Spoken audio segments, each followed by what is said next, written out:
Rewmi 24 TV. Vous avez vu là, vous avez vu à Djiddah Thiaroye Kaw.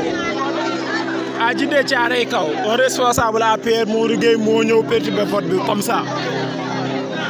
jël jëme yi garde yi jël jëme yi gis ngeen jëme yaa ngoog ñuy toroxal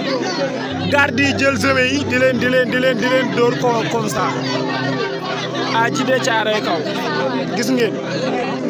force de l'ordre yi nga xam ne ñooy organiser vote bi ñoom lañu bëgg a génnee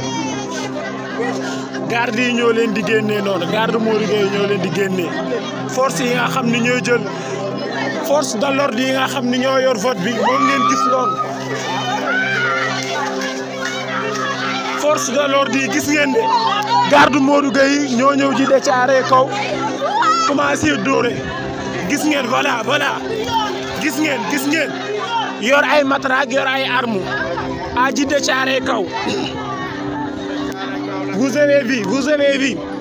voilà force de l'ordre yi nga xamante ni ñooy organiser vote bi ñoom ñëpp dañ leen évacuer avec les gardes là gis ngeen voilà gis ngeen mi ngi noonu avec une vingtaine wala trentaine de personnes boo xamante ni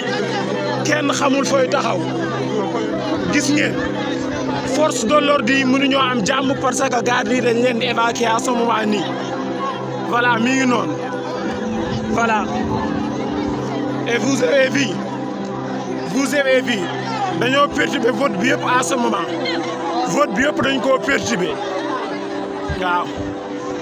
vote bi yëpp dañ koo perturber Modou Gueye responsable APR moo ñëw fii CM Lansar à Djiddah Thiaroye Kaw perturber vote bi garde yi topp leen kenn mënatul voter à ce moment yéen a ngi ko gis parce que y a beaucoup de patriotes ici moo tax